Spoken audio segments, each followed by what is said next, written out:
क्या हुआ बेगम साहिबा? उस सारस ने क्या कहा जो तुम इतना परेशान हो गई हो? मेरी माँ की तबीयत खराब है और उनकी दवा खत्म हो चुकी है। अब मुझे वो दवा किसी भी हाल में उन तक पहुँचानी है। अरे तो मैं हूं ना, मुझे वो दवा दे दो, मैं उन तक पहुंचा दूंगा। अरे नहीं नहीं, तुम एक नंबर के बुद्धू हो, न जाने वो दवा पहुँचा पाओगे या नहीं। अरे कैसी बात कर रही हो? तुम्हारा ये पति कितना होशियार है तुम्हें मालूम नहीं है? तुम बस दवा तैयार करो, मैं सासू माँ तक वो दवा पहुंचा दूंगा। मेरे पास कोई और चारा नहीं है, लेकिन याद रखना उन तक पहुंचने के दो रास्ते हैं।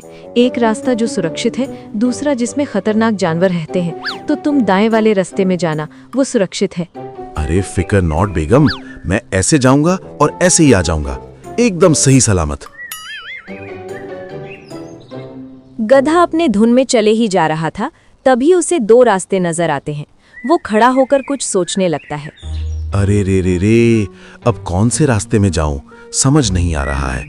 बीवी ने कहा था कि दाएं रास्ते में जाना, मगर उसके दाएं या मेरे दाएं ये तो बताया ही नहीं। अब क्या करूं? बहुत देर तक सोचने के बाद वो कहता है, जरूर उसके ही दाएं होगा। वो उस तरफ खड़ी थी, यानी कि मुझे इस तरफ जाना चाहिए। बाकी जो होगा देखा जाएगा। किसी भी हाल में अब ये दवाई मुझे पहुंचनी ही है। गधा कुछ देर आगे चला, मगर उसे एहसास हुआ कि कोई और भी उसके साथ चल रहा है। अरे कौन है भाई? कौन है? सामने आओ। मैं कहता हूँ मेरे सामने आओ। मैं बहुत गुस्से वाला जानवर हूँ, अगर गुस्सा आ गया तो फिर मैं अपनी भी नहीं सुनता। झाड़ियों से खूंखार भेड़िया बाहर आया। उसे देखकर गधे की हालत खराब हो गई। अरे बाप रे बाप, लगता है गलत रास्ते में आ गया। कुछ सोच बुद्धू, कुछ सोच, वरना इसके हाथों मारा जाएगा। अरे वाह गधे, तुम्हारे अंदर भी ताकत है। अच्छा, मुझे ताकत का कोई नमूना दिखाओ तो मैं जानूं कि तुम्हारे पास भी ताकत है। अरे नहीं नहीं भाई, मैं तो बस मजाक कर रहा था। मुझे क्या मालूम था कि झाड़ियों में आप बैठे थे, वरना मैं ऐसा नहीं कहता। अच्छा ये बताओ, तुम कहाँ जा रहे हो? तुम्हें मालूम नहीं है क्या, यहाँ शाकाहारी नहीं आ सकते? मालूम है भाई, मालूम है, मगर वो क्या कि मेरे सासू माँ की तबीयत खराब है, उसे कुछ दवाई देने जा रहा हूँ। ये रास्ता शॉर्टकट पड़ता है, नजदीक पड़ता है। मुझे अफसोस है कि तुम्हारी सांस तक ये दवाई नहीं पहुंच पाएगी, क्योंकि मैं तुम्हें अभी मार कर खा जाऊंगा, अपना पेट भरूंगा। मुझे मालूम है भाई कि तुम मुझे खाना चाहते हो, मगर मैं तुम्हें एक बात बताना चाहता हूँ। मुझे कुष्ठ रोग है और ये रोग फैलता भी है। क्या? ये कैसा रोग है? मुझे इसके बारे में मालूम क्यों नहीं है?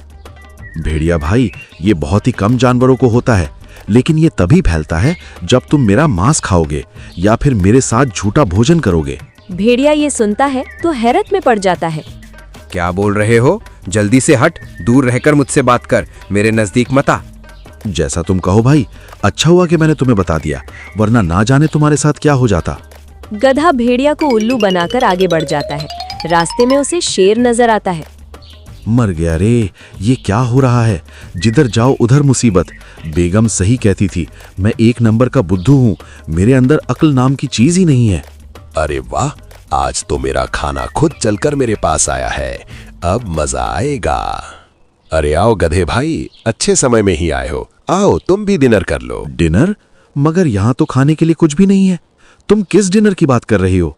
तुम ही तो आज का डिनर हो, तुम्हें खाकर आज की भूख मिटाऊंगा। अच्छा, मगर मेरी एक शर्त है। मेरा ये चमड़ी बहुत सख्त है और इसमें स्वाद भी नहीं। मेरी बीवी ने कुछ खाने के लिए दिया है, मैं उसे खाऊंगा तो मेरा मांस नरम और स्वादिष्ट हो जाएगा। क्या मैं उसे खा सकता हूँ? अरे खा ले, ये तो मेरे ही फायदे के लिए है, जी भर के खा ले। गधे ने सभी लड्डू खा लिए। तभी उसके पेट में कुछ गड़बड़ी होने लगी। उसे देखकर शेर बोला, अरे ये तुझे क्या हो गया है? ये कैसी हरकत कर रहे हो? तुम्हें क्या हो गया है? अरे नहीं, लगता है मैंने जहरीला लड्डू खा लिया है। मेरी बीवी ने चूहे मारने के लिए बनाए थे, मगर डर के मारे मैंने उस लड्डू को खा लिया। शेर, मुझे बचाओ। अरे क्यों बचाऊं? तू मरेगा तो तभी तो तुझे खाऊंगा, चल जल्दी से मर। अरे पागल, ये जहर मेरे पूरे शरीर में फैल जाएगा। मेरा शरीर पूरी तरह जहरीला हो जाएगा और अगर तूने खा लिया तो तू भी मर जाएगा। क्या? अरे मैंने ये तो सोचा ही नहीं। अब क्या करूं? तू रुक, मैं अभी कोई दवा लेकर आता हूँ। शेर कुछ जड़ी बूटी लाने के लिए चला गया, मगर उसे कुछ नहीं मिला। वो परेशान होकर पहुंचा, मगर तब तक गधे ने दम तोड़ दिया था। धत तेरी की, बड़ी मुश्किल से एक गधा हाथ आया था, वो भी जहरीला हो गया। अब कोई दूसरा शिकार ढूंढता हूँ। शेर वहां से चला गया। कुछ देर बाद गधा खड़ा हो गया। अरे वाह, चाल कामयाब रही। अच्छा हुआ जो बेगम साहिबा ने कुछ लड्डू डाल दिए थी, वरना आज ये शेर लड्डू की जगह मुझे खा रहा होता। गधा जल्दी जल्दी वहां से निकलने लगा। तभी उसके सामने एक चीता आ गया। अरे यार, ये क्या है? जब जब कर्म करने जाता हूँ कांड हो जाता है। अब इससे कैसे निपटूं? कुछ सोच बुद्धू, कुछ सोच, वरना इसके हाथों मारा जाएगा। अरे अरे अरे अरे, देखो देखो, एक हृष्ट पुष्ट गधा आ रहा है, मांस से भरपूर ताजा ताजा शिकार।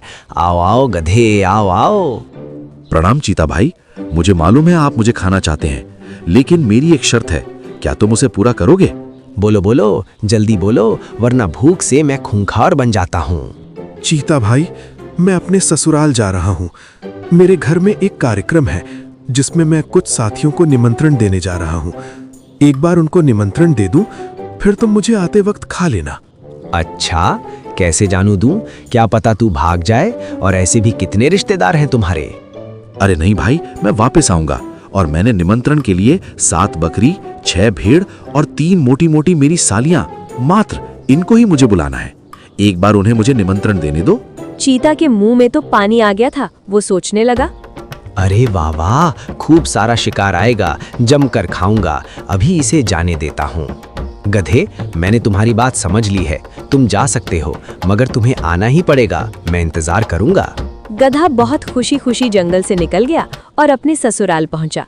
आओ दामाद जी, आओ आओ, बताओ कैसा रहा सफर? अरे क्या बताऊं सासू माँ, बचते बचाते हुए आ रहा हूँ। गलती से मैंने खूनखार जानवरों वाला रास्ता ले लिया था। रास्ते में शेर, चीता और भेड़िया मिला था।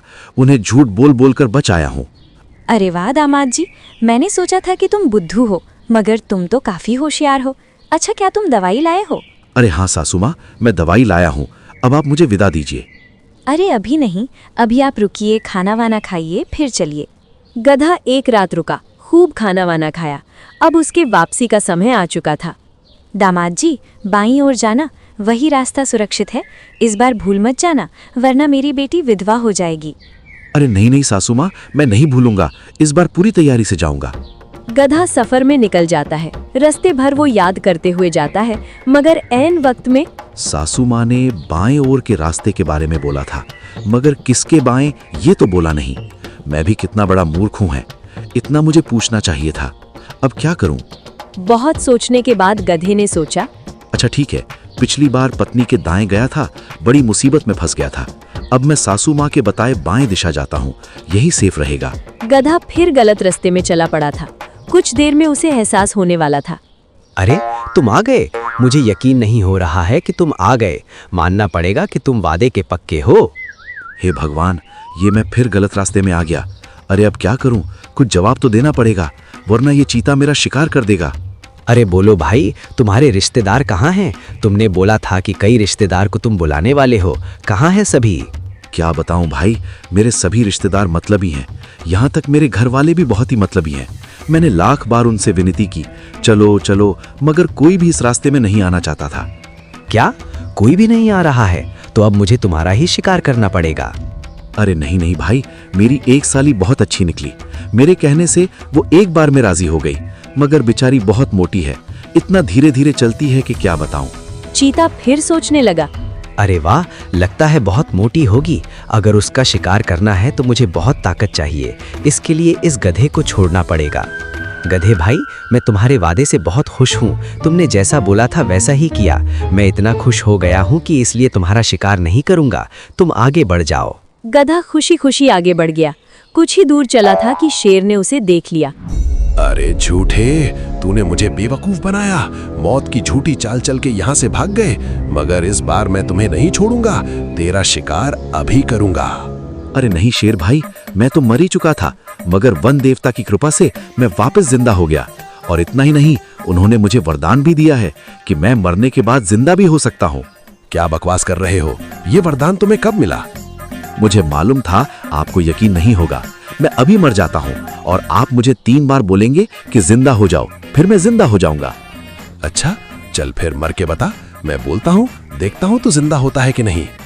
गधे लेट गया, आंखें बंद कर दी और मारने की एक्टिंग करने लगा। शेर हैरान होकर खड़ा था। ए गधे, चल अब जिंदा हो जा। जिंदा हो जा, जिंदा हो जा। आवाज सुनते ही गधा खड़ा हो गया। शेर बहुत हैरान हो गया। देखा तुमने, मैं जिंदा हो गया, लेकिन मैं तुम्हें भी ये वरदान दिल सकता हूँ। तुम यहाँ लेट जाओ और आंखें बंद कर दो। मैं वन देवता को लेकर आऊंगा, वो तुम्हें भी वरदान देंगे। क्या बात कर रहा है? अगर सच में तू मुझे वरदान दिलवाएगा, मैं अभी यहाँ लेता हूँ। जल्दी से वन देवता को लेकर आ। शेर आंखें बंद करके लेट गया और गधा चुपचाप वहां से 9-2-11 हो गया। शेर को बेवकूफ बनाकर गधा वहां से निकल गया। फिर रास्ते में उसे भेड़िया नजर आता है। भेड़िया गुस्से में उसे कहता है, झूठे गधे, तुम्हारी इतनी जुर्रत कि तुमने मुझसे झूठ बोला। अरे जानवरों में कुष्ठ रोग होता ही नहीं है, मैंने पता लगा लिया है। अब मैं तुम्हें नहीं छोड़ूंगा। अरे नहीं, इसे मालूम हो गया। अब क्या करूं? कुछ सोच गधे, कुछ सोच। गधा फिर रोने लगा और रोते हुए कहा, हे भगवान, ये भी हो सकता। मुझे अगर कुष्ठ रोग नहीं है तो यकीनन मुझे वो बीमारी हो गई है। ये क्या हो गया? अरे तुम क्यों रो रहे हो? अब क्या हो गया? भेड़िया भाई, मुझे कोरोना हो गया है। अब कुछ ही दिनों के मेहमान हो गया हूँ। मेरे बाल बच्चों का क्या होगा? अरे इससे मुझे क्या फायदा, मैं फिर भी तुम्हारा शिकार करूंगा। आखिर तुझे मरना ही है तो क्यों ना अभी तुझे खत्म कर दूं। ऐसा मत करना भाई, वरना मेरी बीमारी तुम्हें हो जाएगी। और दुख इस बात का है कि इस बीमारी का कोई इलाज ही नहीं है। भेड़िया बुरी तरह डर जाता है। वो कहता है, मेरा मन कह रहा है कि तुम्हारी बातों पर विश्वास ना करूं, मगर दिमाग कह रहा है कि अगर सच में तुम्हें बीमारी है तो मैं भी लपेटे में आ जाऊंगा। इसलिए मैं तुम्हें छोड़ रहा हूं। जाओ, तुम्हारी जिंदगी मैंने वापस कर दी। गधा खुशी खुशी अपने घर पर पहुंचा और सारी बात अपनी पत्नी को बताई। अरे वाह, तुमने तो कमाल कर दिया। मैं आज तक तुम्हें बुद्धू समझती थी, पर तुम तो काफी होशियार निकले। और नहीं तो क्या, देखो मैं कितना होशियार हूँ। 3 शिकारियों को बेवकूफ बनाया है।